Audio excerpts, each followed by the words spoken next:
మోకాల నొప్పులకు ఎటువంటి సర్జరీ లేకుండా ఎపియాన్ పెయిన్ క్లినిక్ అందిస్తున్న అత్యాధునిక చికిత్స.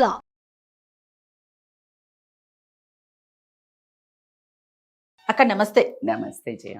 అక్క మనము డైలీ రొటీన్ లైఫ్లో అన్నం తింటాం. ఇది ఒక క్వశ్చన్ అనుకోవద్దు, కానీ రైస్ వండటంలో కూడా కొన్ని పద్ధతులు ఉంటాయని విన్నాను నేను. ఎలా తింటే మంచిది? ఎందుకంటే అసలు ఎలాంటి ప్రాబ్లమ్స్ ఫేస్ చేస్తా ఉన్నాము. కొన్ని మనకి తెలిసినవి వస్తున్నాయి, కొన్ని తెలియనివి వస్తున్నాయి, వాటికి ట్రీట్మెంట్ ఉంటున్నాయి, అసలు ఉండవు. ఇలాంటివి చూస్తా ఉన్నాం కదా. అన్నాన్ని అయితే మనం మానలేం కాబట్టి ఎలాంటి జాగ్రత్తలు తీసుకోవాలి? చాలా మందికి తెలిసి ఉండొచ్చు, కానీ నేనేం చెప్తున్నాను అంటే తెలవడం ఇన్ఫర్మేషన్, ఇది నాకు పనికొస్తుంది అనుకోవడం నాలెడ్జ్, దాన్ని పాటించడం విజ్డమ్. సో ఇప్పుడు నేను చెప్పేది ఏంటి అని అంటే, సమాచారం అందరికీ తెలుసు, మీరు పాటిస్తున్నారా? పాటించకపోతే మళ్ళీ చెప్తాను అని చెప్తున్నాను. అన్నం వండటం ఏంటి, చెప్పడం ఏంటి మేడం, మీరు మరీ దూరం చెప్తున్నారు సుమన్ టీవీ వాళ్ళు అనుకునే వాళ్ళు కూడా ఉంటారు. బట్ స్టిల్ కొంతమంది అరే భలే చిట్కా చెప్పారే, నేను ఫాలో అవుతున్నా అనుకుంటారు. నేను చెప్తున్నాను డెఫినెట్లీ. సో దాంట్లో ఏంటంటే rice is our staple food. కాకపోతే ఇప్పుడు ఉన్న దాన్ని మనము ఎంత సుకుమారంగా, ఎంత స్టైల్గా, ఎంత సన్నగా, ఎంత తెల్లగా ఉంటే అంత మంచిగా అని అనుకొని అలవాటు చేయటం వల్ల మనకు పాలిష్డ్ రైస్ ఓవర్ పాలిష్డ్ అలవాటు అయింది మధ్యలో. బట్ లక్కీలీ మళ్ళా బ్యాక్ వస్తున్నాము. అందరూ మళ్ళీ దంపుడు బియ్యం అనో సింగిల్ పాలిష్ రైస్ కోసం ఎత్తుకుతున్నారు, బ్రౌన్ రైస్ అని.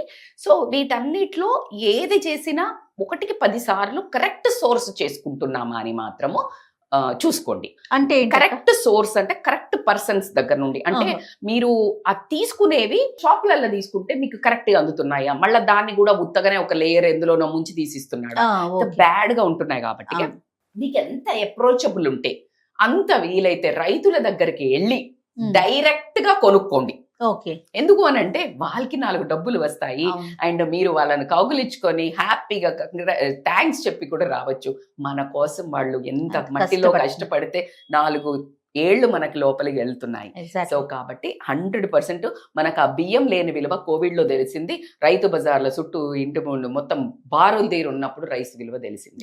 సో కాబట్టి first of all, and second ఎట్లా తినాలి, rice as our staple food అని చెప్పిన తినండి, హ్యాపీగా తినండి. క్వాంటిటీ గురించి చెప్పా, కానీ మళ్ళీ ఈసారి క్వాంటిటీ చెప్పను. ఏంటి మేడం మీ కళ్ళన్నీ మా క్వాంటిటీ మీదనే దిష్టి పెడుతున్నారు అని కోపం వస్తుంది. కాబట్టి one thing I will tell you, ఇంకొక చిన్న డీప్ టిప్స్ అంటే, బియ్యము మనం పాతకాలంలో ఎట్లా ఉండేవాళ్ళం, అందరూ పాతకాలం అన్నారు కదా, నేను పాతకాలంది గుర్తు చేస్తాను. గంజి తీసేవాళ్ళం కదా. అవును. ఆ గంజిలో ఏంటి అని అంటే ఆర్సెనిక్ అనే ఒక పదార్థం ఏదైతే ఉంటుందో అది బయటికి వెళ్ళిపోవడం జరుగుతుంది.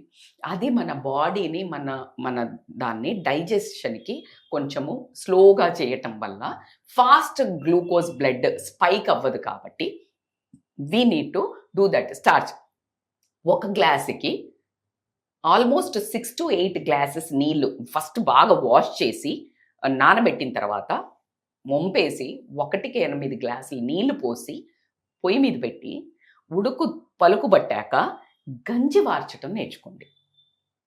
సగం ప్రాబ్లమ్స్ తక్కువ అవుతాయి.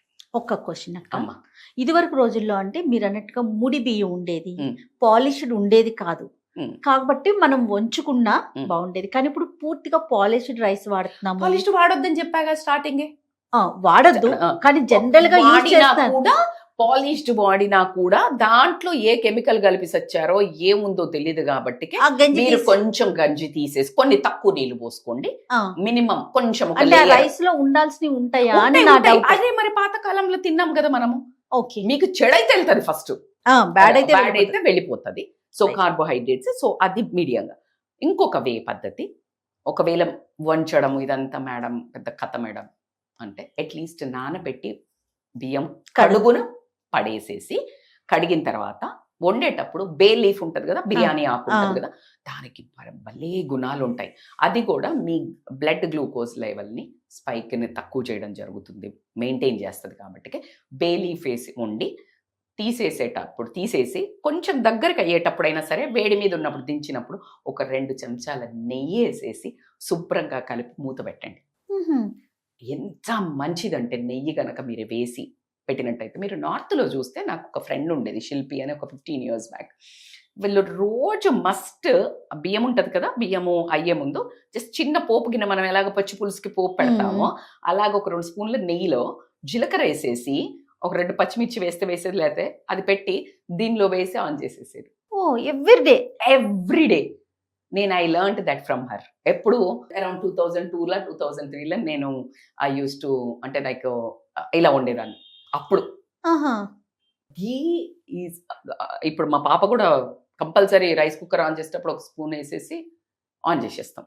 సో గ్లైసెమిక్ ఇండెక్స్ అనేది రెడ్యూస్ అవుతుంది. సో కాబట్టి మీరు వే ఆఫ్ అట్లా కాకుండా ఖచ్చితంగా వీలైనంత వరకు వీక్లో 2 times అన్నా రైస్లో అన్ని కూరగాయలు వేసి కిచిడి తినండి. ఎక్సలెంట్ ఫుడ్ నైట్ డిన్నర్కి కిచిడి. ఓకే. అంటే ద మోస్ట్ ఒక మీ గట్ థ్యాంక్స్ చెప్తుంది, బాడీ ఫైబర్ అసలు అన్ని బ్యూటిఫుల్గా సెట్ కావాలి మీ గట్ అని అంటే కనుక వీక్లీ ట్వైజ్, నేనైతే 3 times చెప్తాను, బట్ థ్రైస్ అన్నా అట్లీస్ట్ ట్వైజ్ అన్నా కిచిడి తినండి. అన్ని కూరగాయలు పోపులు వేసేది చక్కగా నెయ్యి అదంతా వేసేసి పసుపు బియ్యం అన్నీ వేసేసి కథ మూత పెట్టేసేయండి.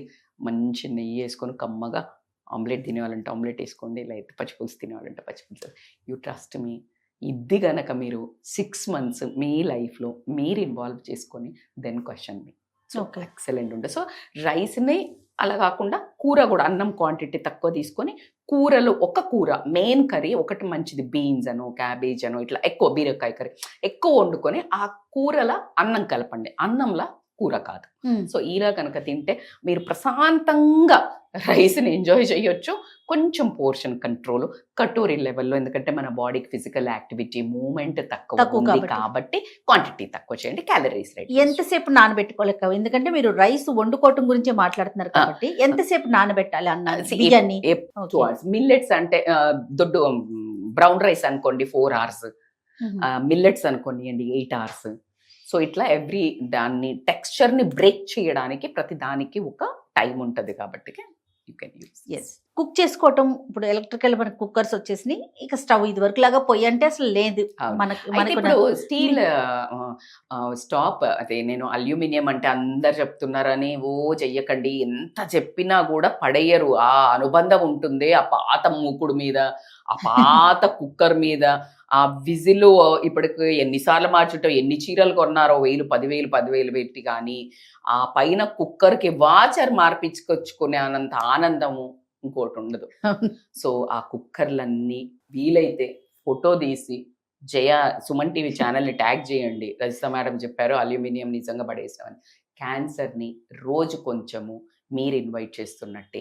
ఇది నేను మిమ్మల్ని భయపెట్టడానికి చెప్తున్నా అనుకున్నా సరే భయపెడుతూనే ఉన్నాను. ఎందుకంటే ఈ అల్యూమినియం మన పద్ధతి కాదు, it is a Britishers way of cooking. ఎందుకు అంటే వాళ్ళు ఏం చేశారంటే మనల్ని చంపాలి, మనకేమైనా కావాలి అంటే జైల్లో బాయిలో విషం కలిపేవాళ్ళంట. ఎందుకంటే ఊరుని అటాక్ చేయాలి అన్నప్పుడు బాయిలో వెల్లో కలిపేవాళ్ళు. అట్లాగే జైల్లో ఉన్నప్పుడు వాళ్ళకి ఇనుప అవి ఉన్నాయి కదా, అక్కడి నుంచే వచ్చాయి. వాళ్ళు ప్లేట్లో అల్యూమినియం ప్లేట్లు ఉంటాయి కదా, ఆ ప్లేట్లలో వాళ్ళకు పెడితే ఏంటంటే స్లోగా అది పాయిజన్ అయిపోతుంది స్లోగా అని అది డిస్కవర్ చేశారు. కుక్కరు ఇవన్నీ వచ్చింది అప్పటి నుంచి మనకి.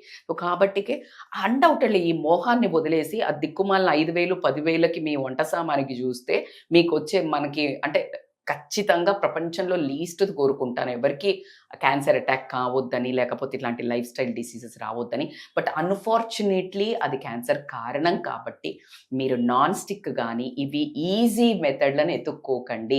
హార్డ్ వేలో గుణపాఠం చెప్తున్నది ఆరోగ్యము. హార్డ్ వేల డబ్బు నష్టం, ఒళ్ళు నష్టము, అండ్ రిలేషన్స్ నష్టము, బంధాలు అండ్ బాడీ పెయిన్స్ ఇవన్నిటిని భరించాలి. కాబట్టి ఈ రోజు నెక్స్ట్ వీకెండ్ ఒక్కటే ప్రామిస్ మీతో అడుగుతున్నాను ఏంటంటే, క్లీనింగ్ డీక్లట్టర్లో కళ్ళకు గంతలు కట్టుకోండి, కావాలంటే తీసి బయటపడేసి కాస్త మోహాన్ని వదిలేసి ఆ గిన్నెల మీద మొత్తం ఆ అడుగంటిన గిన్నెలు ఉంటాయి కదా మూకుళ్ళు, అదే గిన్నెలో పూరి కాలవాలి, అదే గిన్నెలో చికెన్ వండాలా నల్లగైన గిన్నెలో కదా, అవి తీసి పడేసి కొంచెము స్టీల్ వచ్చాయి, స్టీల్ కుక్కర్స్ వచ్చాయి కాబట్టి ఇప్పుడు స్టెయిన్లెస్ స్టీల్ అనేది కొంచెం ఎక్స్పెన్సివ్. ఆల్వేస్ దేనికి స్పెండ్ చేయాలి తెలుసా? అది ఎక్స్పెండిచర్ కాదు, ఇన్వెస్ట్మెంట్. దేనికంటే హెల్దీ వాటికి, హెల్దీ ఫుడ్కి, ఎడ్యుకేషన్కి, ఈ రెండిటికి ఎడ్యుకేషన్ అంటే పిల్లల ఎడ్యుకేషనే కాదు, మనం ఇంకా గ్రో అవ్వాల్సింది ఉంది. Yes, yes. మనం గ్రో అవ్వడానికి కూడా ఎడ్యుకేషన్కి, ఈ రెండింటికి మీ investment returns will be high. So కాబట్టి మీరు ఇన్వెస్ట్ చేయండి, డీక్లటర్ చేసి కాస్త సరదాగా ఇల్లు కూడా కొత్తదనం వస్తుంది, కొత్త ఎక్సైట్మెంట్ వస్తుంది. కొత్త కిచెన్లో కొనుక్కున్నప్పుడు, ఆ చిన్న స్పూన్ కొన్నప్పుడు, చిన్నది కొన్నప్పుడు అబ్బాబ్బా ఎంత హ్యాపీనెస్ ఉంటుంది కదా మనకు, అందులోనే ఒక సంతోషము. సో కాబట్టి ఈ weekend I request everybody as your own daughter, sister, mother, ఏమైనా అనుకోనియండి, we both request declutter and tag Suman TV. Right. Thank you అక్క. నమస్తే. Thank you Jaya.